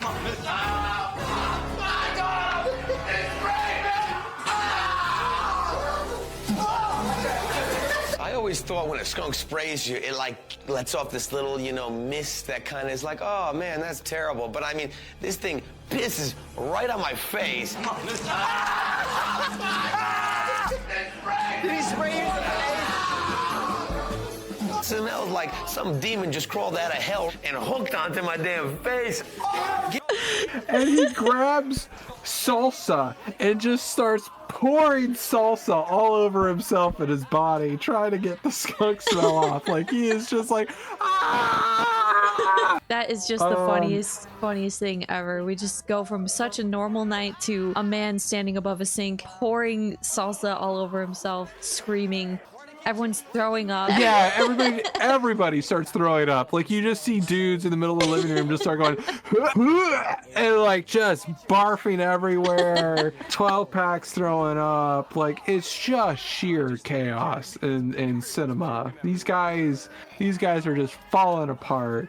And then I think like Cage walks over with a dumpster and just like boom, and like grabs the fucking skunk in the dumpster, slides it up the wall, drops the skunk into the trash can basically, and just like walks off. Yeah, what a show. Best scene I've ever seen in all of reality, and I've seen a lot of reality shows in my days, and that one will always be my favorite. It's just too funny. I'm surprised you think that the producers sicked it on the house. I don't think they did. Oh, 100% they did. Like, I've seen skunks in reality, right? And they're I usually really haven't. brown. They're usually dirty. Like, yes, they're black and white, but they're so dirty that the white is brown and is kind of beaten out of them. They don't look fluffy. They don't look fucking like, they look like what an animal looks like in the wild, right? Well, not someone's cat. Yeah. That grooms themselves. If they And did so, do like, that, I would love that even more, I guess.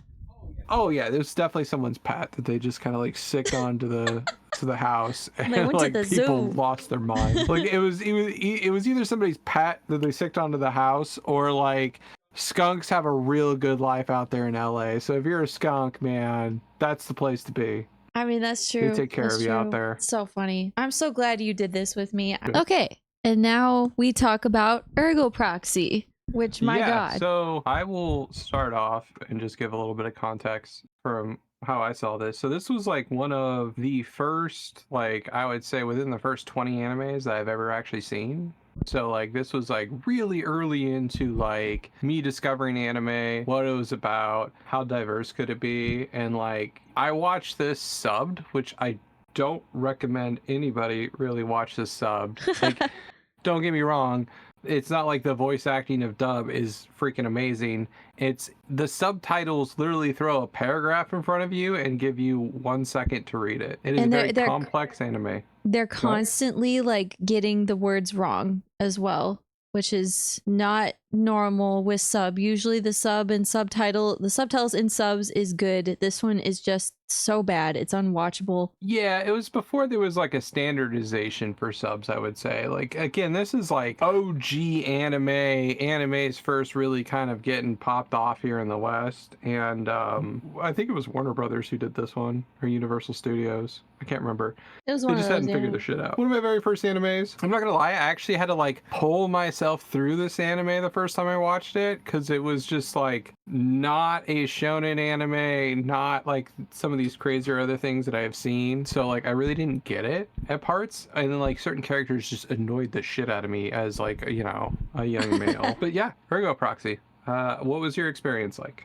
Well, I'm gonna first off say too that I'm gonna try not spoil anything for the first little bit, and I'm gonna let you know when spoilers are ahead. That's just how I roll.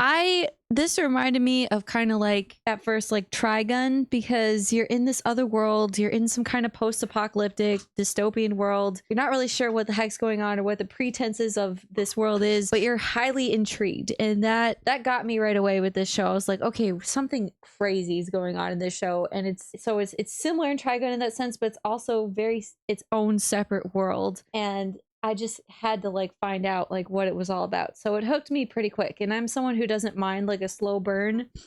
So for me, letting each episode like kind of unravel, especially some of the really crazier ones later on, I loved it. I actually am kind of shocked that you haven't showed me this anime before in your, when we're showing each other our A tier, our S tiers, our A tiers, our B tiers.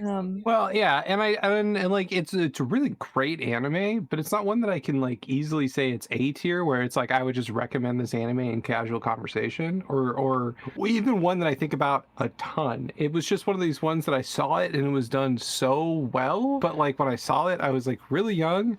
and I do think about like the ending of it a lot, but it was one of those things where it's like it's so out there. It's kind of like a Shakespeare player. There's so many layers to it that it's not like really simple for everybody to follow. Yeah, it's very niche and it's very culty and it's very adult. So I can see how watching this young, a lot of stuff would have gone over my head or just flat out not been interesting. But in the adult world, with the adult mind, you're like, this is fucking insane.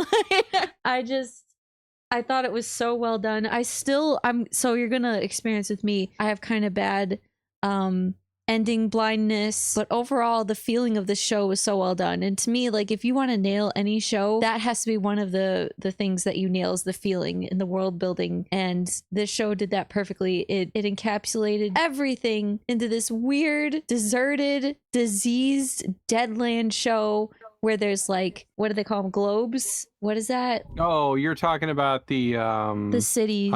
The cities, yeah. They're not globes, they're domes. Domes, yeah. They're like separate ass domes, and the cities are so far apart, and you're just like, what the actual fuck is happening in this world? You know, despite and that's like throughout all the cool sci-fi shit that I normally like, right? Like super high advanced technology where they don't even need the kind of technology we have. Like it's just past all of that. And then yeah, you're just immediately wrapped into the story. I was just rewatching a little summary of this, and he spoils it right from the get-go. And like, I don't mind that because I've seen the show. I'm looking up a summary, but I really it just made me feel all the more. I love when a show just drags out the what the heck is going on for so long, but it also doesn't hold your hand and explain it to you, because I got so much wrong about the show like right away. Like, okay, we're probably getting into spoiler territory here, but obviously this anime is very well known for having a chick that looks a lot like Amy Lee, like specifically 2001 Evanescence Amy Lee. Yeah, I was wondering like how far you were going to get into this before you really talked about like the Amy Lee knockoff of it, or the the dreaded I word comparison that people use. I word? iRobot. Like everyone, lot, like especially when like iRobot, I think that this came out first and then iRobot came out and everybody's just like, oh yeah, this anime is just like iRobot, but it's the other way around. Like, I get really annoyed when people just generalize and dumb down something because there's one thing in common. Yeah, there is definitely like a robot thing in this whole anime, and the whole cognizance of robots becoming like sentient and all that. Like, that is a thing. It is definitely a what if robots became like had human emotions thing. But that's still even just like a slice of this story. And yeah, and you go into it thinking the Amy Lee chick, Riel, is going to be our protagonist. What is she doing? Oh, she's an investigator. How cool. We're on this, we're on that. She runs into some geeky guy who's like a refugee. Like, whatever. He doesn't really like stick out to you at all. And he like admits that he has a crush on her pretty quick in the show. And you're like, dude, bro. But then you realize that the show's not about her really at all. It's about the refugee. It's about Vincent Law, and his progression and the character arc is probably my favorite thing that ended up coming out of the show. It just came so out of left field that this was our protagonist. He changes his looks over a show, which like, I know everyone's gonna be like, lol, solo leveling, like, because that show did it so much and at such a fast rate. But this was done in a way where he just, it's like, to me, it's like symbolism of him becoming an adult, because he just becomes more and more rugged looking and more like beaten down as he goes through all this shit. Oh no, you're right. Like, I was just gonna say, like, he changes his look, but it doesn't go to the extent of solo leveling where it's just like, this is a completely different character. It's just like more of like the maturity and the like the growth of the character over time. The gradual like deadening of the soul as you become more adult and you realize that life is just fucking unfair. It's really well done. It was a fun ride. I mean, the eyes is like the biggest change in the beginning. It's like he starts out as a character literally with his eyes closed the entire time, where you're thinking like almost like he's Chinese or he's a different race, or if they're like trying to intentionally say it. But then like as the show goes on, gradually his eyes open and he's more alert and aware of things as he gets into these more like is this real? Is this my life kind of thing? And they just did such a good job of it. Yeah, they really did. To me, it wasn't even that much of the eyes, because I think sometimes anime does that for characters who are like either in their own world or they're kind of shy. So I just took that as like his character, like, and that is how he comes off. He comes off very submissive at first, very like background character. The hair is what got me. He even has that doofy, dumb, like up swirl in the back of his head. And over time, he just becomes like rugged and a man, you know, but it's not really that. It's him becoming seasoned by life and all of these terrible, hard things he's going through. Because another thing I really love about this show is that you have no fucking idea what's going to happen next. And you can say that about a lot of shows, and it's true for the most part for a good portion of shows. But for this one, I would say almost the entire ride, I was just like, what's going to happen next? And then it's like, oh, we're just going to travel halfway across the globe. Like a year's gonna pass. It doesn't even matter, because our story's not confined to like this moment where we meet Vincent Law and Riel meet and then something happens. No, this is like a huge story with a huge timeline on it. And it's not like a grand timeline. It's not like JoJo's like, you know, crossing generations, but it's skipping to the parts that are necessary, and it's not afraid to jump all of that time to include more of the story. I don't know how to put that more succinctly, but the way I would describe it is like it plays with your expectations of scope, where it's like it starts out and you're like, oh my god, it's the city is crazy, look how advanced it is, look at all like the political games that are being played here, like what is the life of the immigrant and things like that. And you really, and it like zones into like, okay, it's really going to be about this city, and then it's just like gotcha not. Yep. And then like kicks him out, and then you're like, you're really zoned into like the outside, like the immediate outside world, and you're like, oh, this is the show. And then it's like, gotcha. Yeah. And like you said, that it like begins this journey, and then it's like, oh, well, it's about the journey. Gotcha. Yeah, exactly. It even does that to just fulfill whatever narrative is coming next. I mean, you could argue that it gets a little story arc-ish in the middle end, because they're visiting different domes and there's like a whole story for each dome, and it feels a little arc-ish, but I'm not even mad about it. Like, not at all. It's such a different story. Like, this one will live on in my head forever because it just sticks out so much from anything else that I've ever seen. And like you said, it's starting off in Ramdo, in the city, the main city. It impressioned on me so hard, the voice over the speaker that was like, all you have to do as a citizen of Ramdo is focus on being a good and faithful citizen, buy your consumer products, blah blah blah, like just do. It was so crazy. But then for us to take a total different world into like the outskirts of Ramdo in these like really harsh living conditions, it wasn't afraid to go everywhere and explore everyone's position, because it was interesting. Like Riel, I didn't really think much of her at first, but you put her out of Ramdo, where she's like basically like an elite, and the world treats her kind of like shit, and like, oh, you're a spoiled little brat, like, and it's like, duh, of course they would, you know, she's not just cool investigator chick. Yeah, no, I love how they do that, because it's like you have her as the boss bitch in charge almost in Ramdo, where it's like, oh, you should actually fear this woman, like this woman has real repercussion on human lives. And then the second you take her out of her jungle and put her into like the real jungle or the real domain,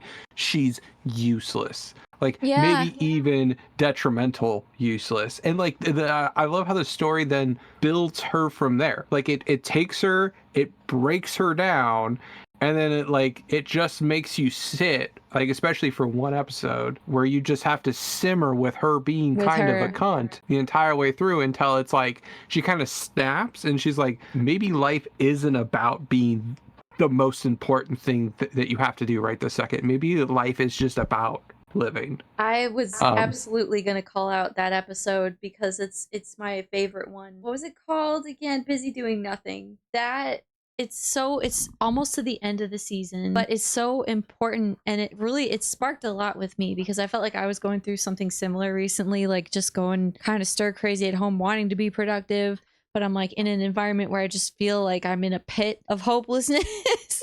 And you take away like this ultimate meaning from the episode that she learns, as well as to just not take life so seriously, in short.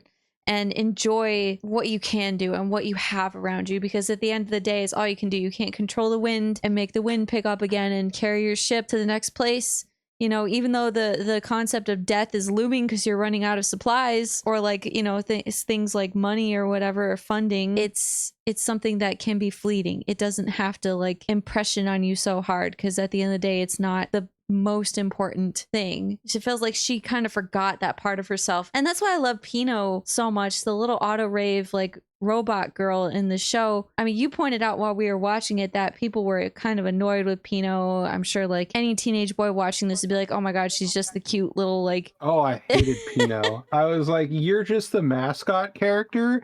Get off my screen. And then like as an adult, it's like, oh my god, I appreciate Pino so much more. But like to a younger audience, like to a younger audience, it's just like, oh my god, why are we paying attention to Pino? I want to see the Evanescence girl. I want to see freaking Vincent. I don't know if I actually do want to see Vincent, because Vincent kind of looks like a tard in the beginning. Like he just is bad. I know, right? Like you made a comment while watching it too. You're like, does he ever get a better wardrobe? And I'm like, no. Oh, it's awful. It's kind of his character, because he needs something to help him transform. Yeah. And I don't know if I'm spoiling too much there, if you want to call spoilers. No, we are already called spoilers. I think it's fun to be on a ride with an anime, but there are some people who like the spoilers, I guess, like my sister, so do with that what you will. But basically, Vincent is like the be-all, end-all, like, ergo proxy. He is the ergo proxy. And, okay, if we get into what an ergo proxy, I don't know if we have to. Should we?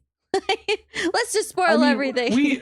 we can talk about like the whole reason for the journey, right? It's like the proxies kind of show up and they're like, holy fuck, what is this? Because like proxies aren't known, right? They're like they're completely hidden secret, from the city. They were meant to preserve humanity, and they did that, but then the humans who are born now and living now are like, it's not... You're jumping right into the deep end. I was like, let's take it easy. And you're like, let's go right into the 17 feet deep end. Yeah. No, it's fine. It's fine. I just don't know what else to say about it. Like, it's just wild. Well, yeah. And like, you kind of do have to talk about the proxies, because the proxies are at least what makes the show interesting, on the fact that like, so they're all given a dome, and they're all able to make the dome in whatever image or thematic version of life that they want to make it out of, right? They're essentially it's like you gods. See ones that are like really close to reality to today, and then you see ones that are like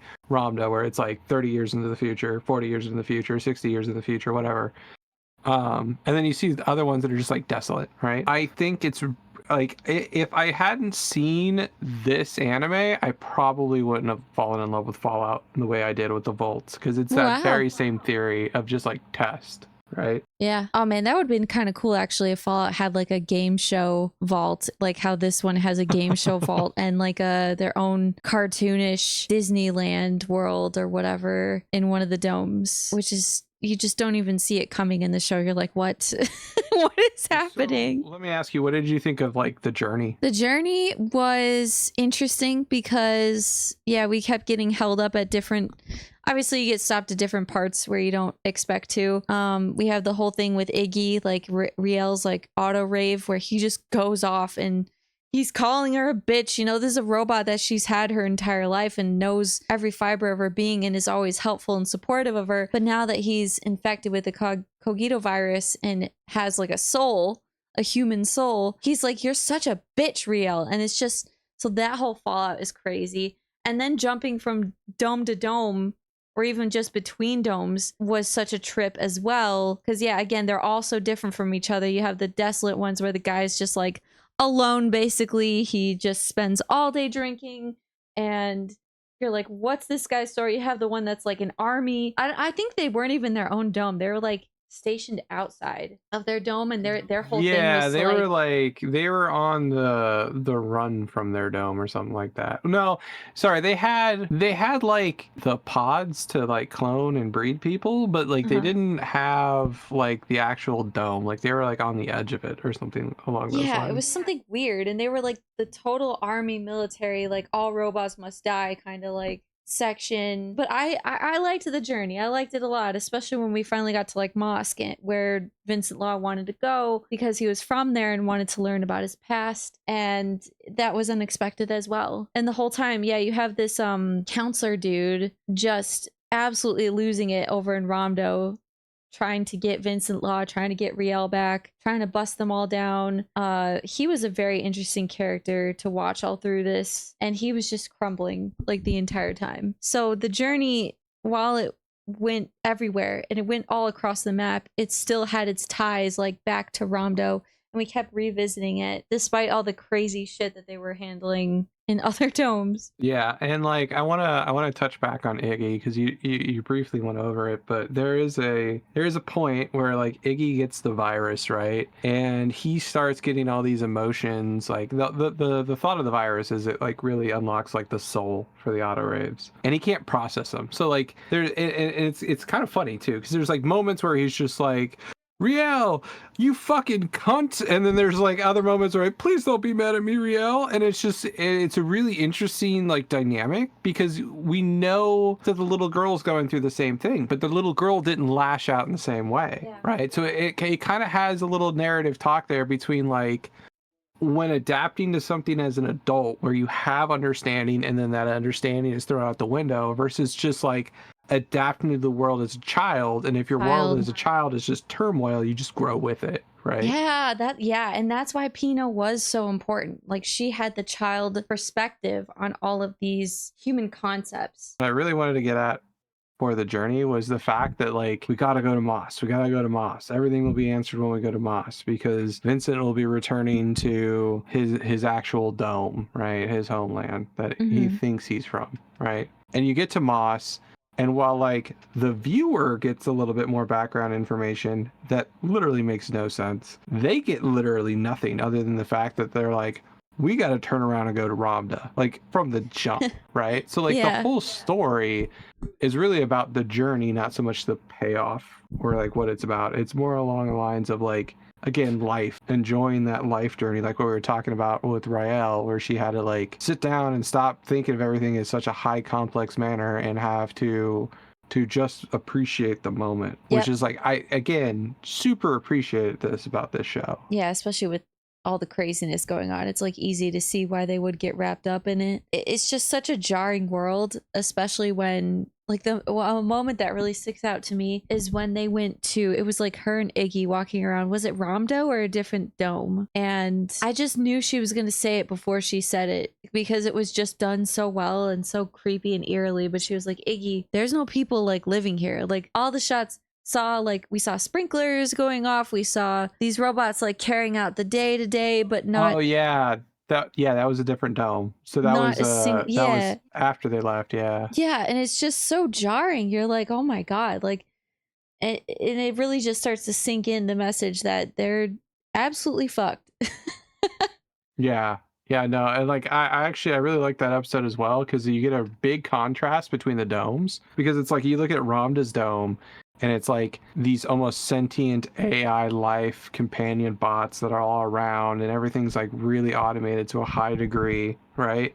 And then you look at this dome that her and Iggy were at, and it's almost like today's technology, but just like a little bit better where the robots can like run and mow your lawn and like restock the grocery stores, like not nearly as advanced, but to the point where it's an entire world that's still fully automated. And the contrast of technology there I thought was like really cool. Yeah, I didn't even think about that before we did this, that each world had like different levels of technology. Well, some of them were just like godlike levels of technology that was like, okay, whatever. But yeah, like the Disney episode one where it was like a dome that was like in Disney somehow, and then it's like just sheer magic because the dude's writing the world or whatever. Yeah, that was so weird. Yeah, and then like that game show where it's like, again, more along that you're on a TV show and we just make up the entire existence as we go on. Well, like talk about a brutal end to the TV show. It's like, if you win, I die. If you lose, you die. What? Aren't you ready to play this crazy game where you have to get 1,000,000 points? Yeah, like that one was just wild. This show for me does world building on like a different class. Like stuff that you never see. Like the closest I've seen to it is like Fallout. That's why I think it stayed so near and dear to me. Yeah, I could see that. Yeah, it's definitely one of the top dystopian animes I've ever seen. On that note, the layers of the characters are crazy. Like the sheriff guy has to be like while I'm watching it, I hate his character all the way through. Oh At yeah. the end, realizing what he had gone through and what Vincent has put him through with like literally murdering his whole family and then taking his auto rave daughter, like holy shit, no wonder he's going insane. He lost everything. Yeah, it's really easy to overlook him as just the antagonist or whatever, but then you start empathizing with him and seeing that he's like a real person, that he's hurt, that he's also, you know, not getting along with the I don't even know what to call them, like the overlordy statues attached to the grandfather. That whole shit was crazy too. Yeah, that was insane. But like I love the duality of the story. Like again, it's like Shakespeare, where it's like follow one character and it's a completely different story, right? Exactly. It's like that. Vincent really is the villain of his story, because it's like he was keeping law and order, he was fine, and then Vincent came along and his whole life got ruined, and there was nothing he could do about it. It was just done in a blink of an eye. Yeah, and I love that because I didn't. Obviously, the first time you watch it, you don't know what the hell is happening. But even Vincent's own struggle with himself is probably the most interesting to watch, because you can tell with his demeanor, he doesn't want to be someone who kills people. He's not like that. But he has something in him that he's like fighting, almost like a persona or like a dark personality emerging as the ergo proxy. And like he doesn't even understand it himself, right? Because Moad got rid of his memories. Yep. So that he could just be a human, right? Like that's a sacrifice to love, because Moad loved Ergo Proxy, or Proxy One, I guess, right? Because the proxies have a partner. Yeah. But not knowing that Vincent is Vincent, something created by Proxy One, like man, that just brings a whole new complication, right? And I don't know how to like elegantly connect this, but like then we have the what they call the prince character, right? The mad scientist little boy slash not actually a little boy, like I don't know actually how old he is, that is like in love with Rael, right? But it's like he created Rael, The doctor right? guy, He is just yeah. in love with his own creation. And Rael's like this. Yeah, him. And Rael is just like this whole human version almost of Moad. Yeah. I loved the doctor. He was such a fun character to watch, because at first you kind of write off the doctor as like he's just gonna be the do-gooder. He's just gonna be the voice of reason, you know, he's the doctor, whatever. But this dude was absolutely bonkers, but in like a really purposed way, or at least a way that he felt was purposeful. And he would just go toe to toe with the sheriff. He called him the sheriff guy, whatever, counselor, whatever, Raul. And it was just fun to watch. It was, I don't know. Yeah, because they have a great dynamic, right? And so like the way to follow the scientist character, right, is like he essentially was God to some degree, right? Like Proxy One went from the scenes, like he no longer created humans, he no longer provided services. He's like, I'm done, I made Vincent took off, and everybody thought that Proxy One took off because Vincent took off. So they're like, we are a dome with no God. And so he became God and like created Rael and was looking over Moad to essentially like build this place up and keep it rolling. And like all he wanted in return was like the love from his creations, right? Yeah. And so like he had a like very like kind of narcissistic slash like inverted God complex. But it's like I love how this story does that, because it's like you have two tales of God here essentially, and in both situation the mankind or the creation that they have turn their back on him. Actually, I think you have three. You have Proxy One creating Ergo Proxy, and Ergo Proxy just kind of turning his back on the whole situation. Then you have Ergo Proxy with Ramda, and Ergo Proxy turning his back on Ramda, and Ramda revolting essentially. On top of that, it's like then you have the doctor and Rael turning her back on him and the love. And it's just like it's that constant rejecting God theme throughout all of it, right? Where it's like every layer there is one that exists, and every layer is getting ignored. Ooh, that's a smart way of putting it. I like that. Yep. Yeah, like you know, which one is the true God here? Like, there is no true God. All of this is just man created, right? Because man took off. So for those who haven't watched Ergo Proxy but are interested in the story, while we're jabbering on here, the real underlying story is that mankind took off, and then they left these dome here with the Ergo proxies that they created to kind of rehabilitate the Earth and start re-inhabiting the Earth when it's time. The ship they took off in was called the Boomerang, I believe, which it infers, but they never say out directly, that they're coming back. Right? So they have to now create and rebuild this world, and there's a whole nother God, right? So like Vincent is now technically God, where he won't be killed off like the rest of the proxies via the sunlight. Oh yeah, because he has that special cell in him or something that the others don't. Yeah, right. So Proxy 1 basically turned him into a proxy, but then also altered his DNA, so like he doesn't die to sunlight. And like the importance of them dying to sunlight is like that's the one thing the world has been kind of pulled away from, with like all the toxic gas or whatever is released on the planet. Feel safe. So once it goes away, the sunlight comes out and then kills the proxies, and then the domes are no longer needed. So I guess their original intention was for humanity to just kind of pick up where it left off, then have no godlike interference, stick around. Exactly. Like they needed it to inhabit the worlds and create them and make sure that they all function, but they're like, then we have a kill switch basically, and that's the world adjusting back to itself and the proxies are gone. Mm-hmm. But now Vincent breaks that entire process with his existence. And now whether or not he's like a god, a vengeful god, or a Moses-like figure where he's just like a chosen one, that's entirely up to Vincent and how he wants to play his cards. But proxies were supposed to be gone now, and humans were about to re-inhabit the Earth. But the plan was that everybody would leave their domes and re-inhabit the Earth. Almost all the domes actually fell, or the proxies went insane and killed everybody, or you know, this, that, and other, to the point where it's like there's only like a handful of these that even have a population anymore. Mm-hmm. And like later in the series you see like Ramda has fallen, where like its inhabitants are completely insane. My one of my favorite scenes being the guy at the desk like tapping in the air like he's working on his hologram keyboard, but it's no longer there, like he's just completely lost his mind. Oh, I forgot about that, honestly. Yeah, it's just like, oh, Rael, you're back. You bitch, you got to get back to work. And he's like over here picking up calls, moving papers around that don't exist, typing stuff in the air. Like, they lived in such a complex world.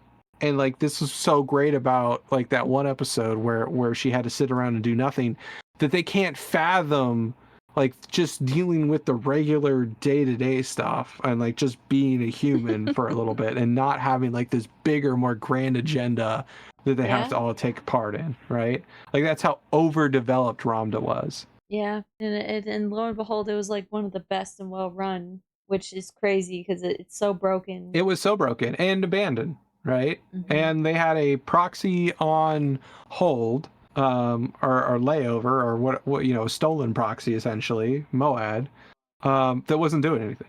So like it was all run by basically themselves, like the people for the most part. Yeah. And it was probably the most held together, which is weird. Like, what does that say about the interference of God, you know? But, you know, we're not going to go there. All in all, though, amazing show. I can't wait to watch it again because I'm definitely show it to my sister the second time I watch it. I think she'll like it. Like I said, it's like Trigun. It's a little Neon Genesis. That bitch doesn't like Fallout, so that doesn't really matter there. But yeah, I know Eltace, you know. Totally. As much as I try to pawn your sister off on the world, I don't know if that demon needs to spawn. But anyways, so it sounds like you gave me a really shallow, thoughtless show, and I gave you like the depths and what does life mean and what is God. Seems like a very fair trade. Yeah, totally fair. Hey, you asked me, okay? And it was all I could think of. And you had some fun and you had some laughs, and I got some really thought-provoking, artistic, beautiful anime out of it, so we should both be happy here. Well, it's the Gauntlet of Love, right? Both of them are a love story. Now, whether or not it's the sole purpose of it is That's debatable actually for true. both. So it's the Gauntlet of Love. That's the theme of this divorce podcast right now. Oh my god, that actually fits so much because like the whole time you're hoping Vincent and Rael like kind of get together, and then you're also hoping that some of those drunk bimbos and an old washed up rock star get together and can find happiness. Right, the premise of the show. Now, both of them being absolutely full of shit. Both of them being nowhere incompatible, right? We have clone Moad versus cloned, Proxy One, right? Like, how likely? And then you have trailer trash and a washed up rock star. It's good times. It is good times. It was fun. I like doing this with you. Since this is our first podcast, and I want to keep a record of our experiences. Okay. Which one is better, Ergo Proxy or Rock of Love? Oh, it has to be Ergo Proxy. Like just off of substance and time spent constructing it and the amount of thought that goes into it. And right, but think about it though. It's just like, which one can you just sit down and watch? Like Ergo Proxy, I feel like you have to be in a mood. Rock of Love, that comes on the TV and that just changes your mood to just confused. And as Brett said, you have now a spiritual attachment, right? No, I'm kidding. I feel a deep spiritual connection with you. I feel a deep spiritual connection with this show now. Oh, I mean, they're both so different. It is hard to say which one is better. Now, substance-wise, I personally Obviously. lean on the side of Ergo Proxy, but that's like my narcissistic, egotentional side. Like if I remove that, then it's like, yeah, it's still a toss-up. Fun ride, different moods for different nights. So now the new line of recommendations. The new Do you want line to of go first, or should I? recommendations. I'll go first. So you know how much I love Nathan Fielder. No. We're watching The Rehearsal season 2. Yes, we are.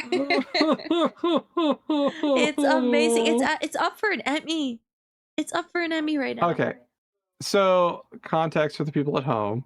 If you don't know who Nathan Fielder is, I want to just call him just a comedian, who was on Comedy Central to help businesses do better with these lame ass, super socially awkward kind of get attention quick schemes that he came up with.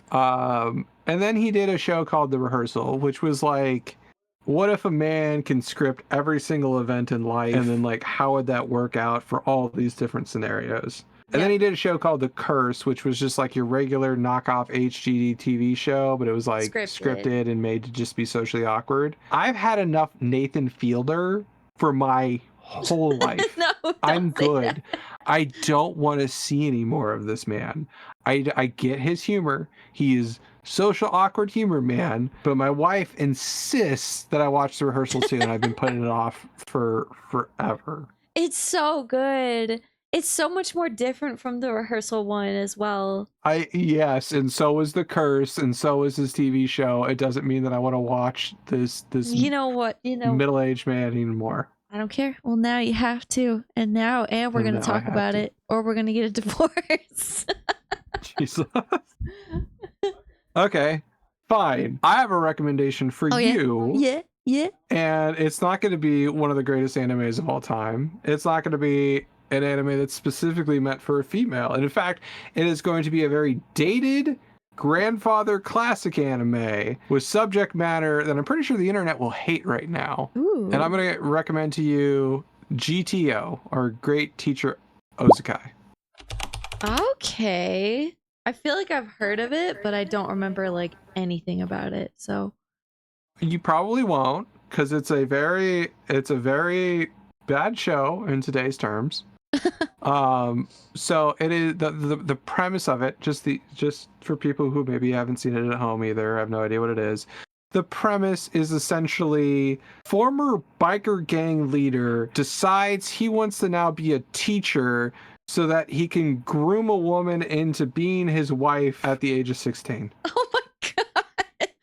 Jesus. That's terrible. Absolutely terrible. I saw this when I was 14.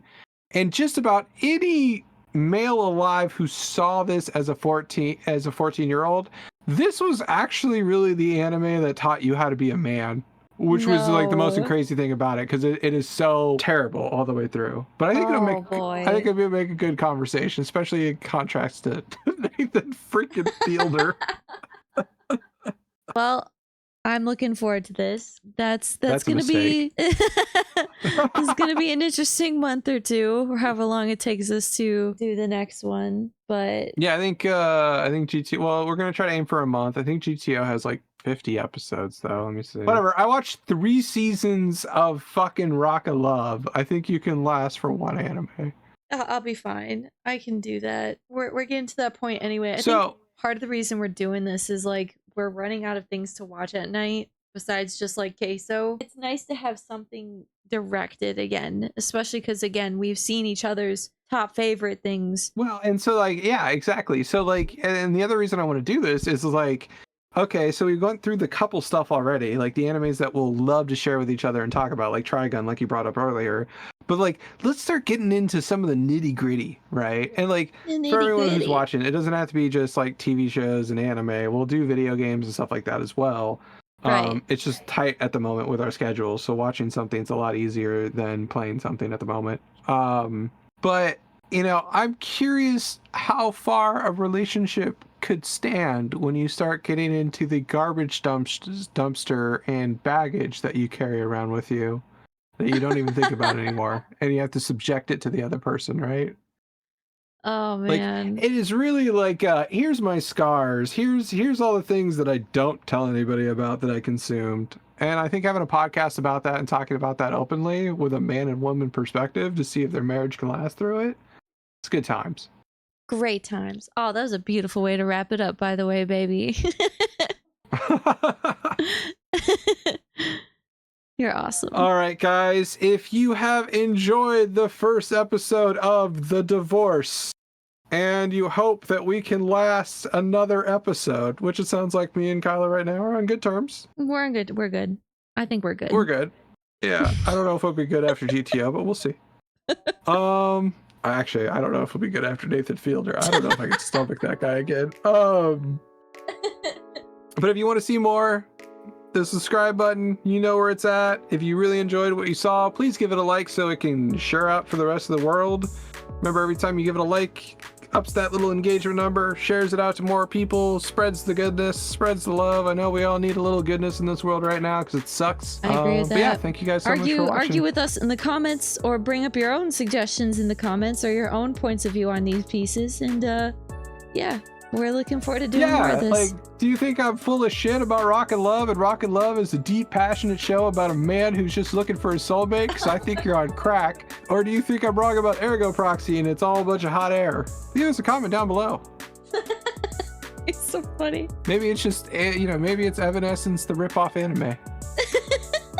Well, thank you all again for watching, and we will see you next time. Bye-bye. Bye-bye. Bye-bye.